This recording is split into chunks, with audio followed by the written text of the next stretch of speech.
So I just wanted to quickly encourage all my single Christian ladies and gents out there. You know, the story about Isaac and Rebecca in Genesis 24 is an amazing story to me. You know, I think in 2012, I heard a sermon, Pastor Sharo from Hope NIC New York. She preached a sermon, I think it was called Do What You Do or something like that. But it was in regards to Rebecca and just how Rebecca was literally doing what she usually does. And then that's when Abraham's servant came and kind of suit her up. And then she got married to Isaac. You know, she didn't do anything special. She wasn't going out of her way, nothing like that. She was just doing her regular duties. And, you know, one of those things at that time was fetching water, right? And the Bible says that it was the regular time that women would come to fetch water. And that's when Eliezer, the servant, went out there. Now, bear in mind that when he prayed and he was like, Lord, you know, the woman who gives me water and then offers to feed my camel as well, that will be the woman. Now, before he even finished praying, she showed up, right? He didn't have to, you know, go to multiple women.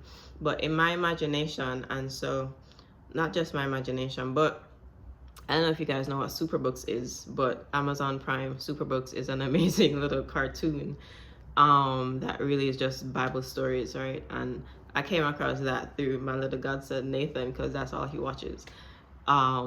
So in that episode, what they did was they showed it, right? And so you saw multiple women coming to the well, and he approached Rebecca, and you know, she was the one.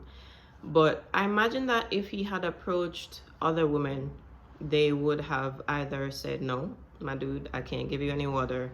I just caught this for my family and you just came out of nowhere. I don't even know who you are. Like, I imagine that some women would have responded that way, right? But Rebecca, she was already this kind-hearted woman who gave him the water. And then dude had 10 camels. 10 camels. And you know, I've heard other preachers, like, they've done the calculation to say, you know, how many jugs of water she would have had to get back and forth from the well to feed all the camels. Now, a regular woman would not have done that. I don't know if y'all see that. Like, there's no way a regular woman would have done that. But her character was already intact to the point where she was super kind and super just serving a stranger. She didn't know who Eliezer was, right? He just showed up. So that to me just means that in her regular line of duty, like, she was already, her character was already formed in such a way that she was this kind, sweet woman. Now, if you fast forward to when Isaac, so remember, Isaac didn't know what his father was doing, right? He didn't know that the servant went to get him a wife. And so in verse 63, it says, Isaac went out to meditate in the field. He was doing what he usually does too. Like, Isaac was just out here chilling, doing what he usually does. He went out to meditate, and that's when he saw all the camels, and then that's when the servant came and explained to him what was happening, and then that's how he met Rebecca, right? And then he got married.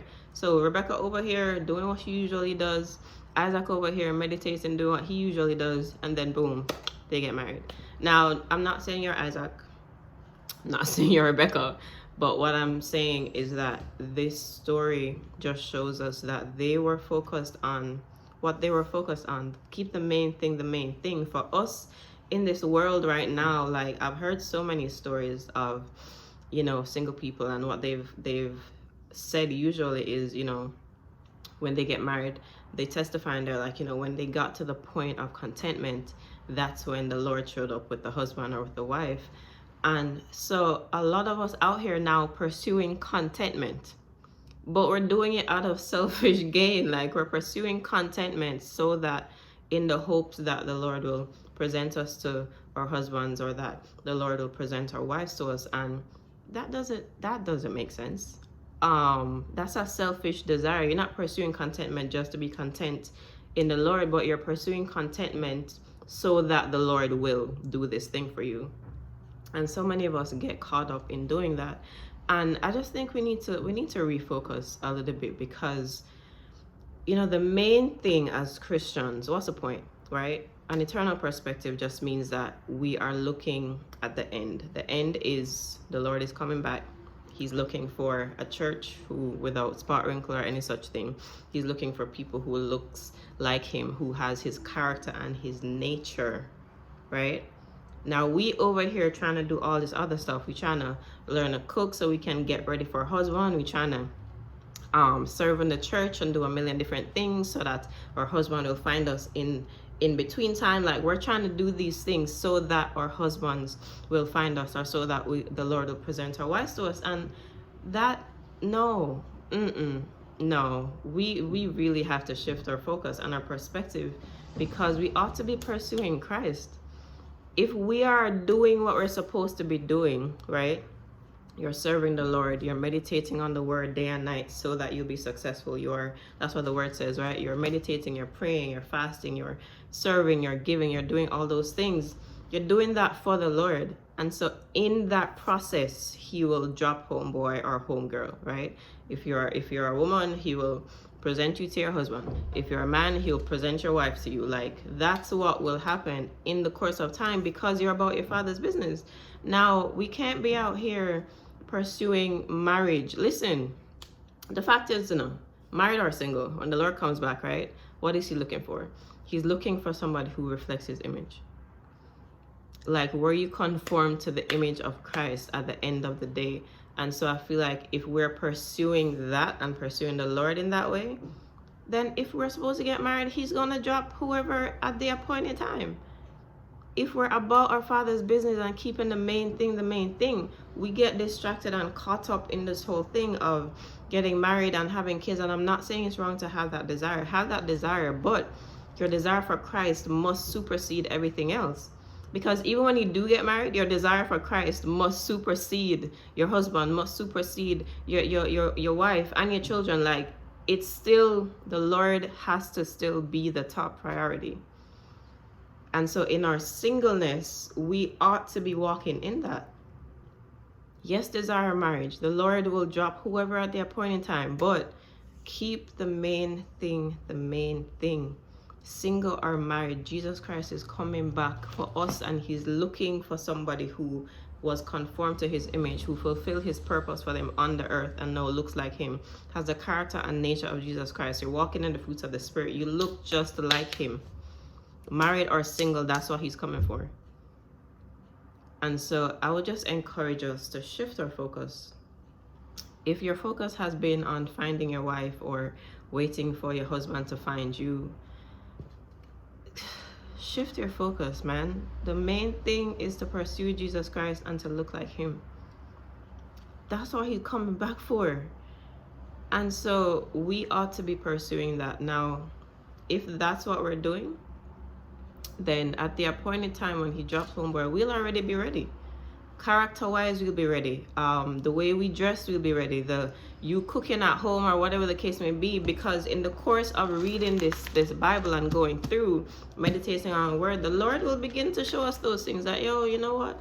You should probably stop eating out so much and start to steward the money that I give you a little bit better. You should probably change the way you dress a little bit, because, the shirt's kind of deep, and the Lord will wash us with this word. And he's going to wash every part of us. You understand what I'm saying? And so at the appointed time, when homeboy shows up, we'll be ready. And that's the thing. The ready thing is different. That's a whole other thing. But keep the main thing the main thing. So that is my encouragement to you guys. Just pursue the Lord. Pursue the Lord. And let this become real to us. Yes, you have your flesh wants certain things, but we ought to be walking in the Spirit and not in the flesh. Right? That's what the Bible says, right? Yeah. So that's my encouragement to the single women, the single men out there. You're pursuing Christ. Keep him as the top priority, because whether you're married or single, he has to be your top priority anyway.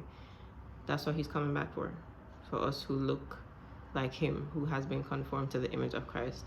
So let's get it. Keep the main thing the main thing. Let's be about our Father's business for real. Peace.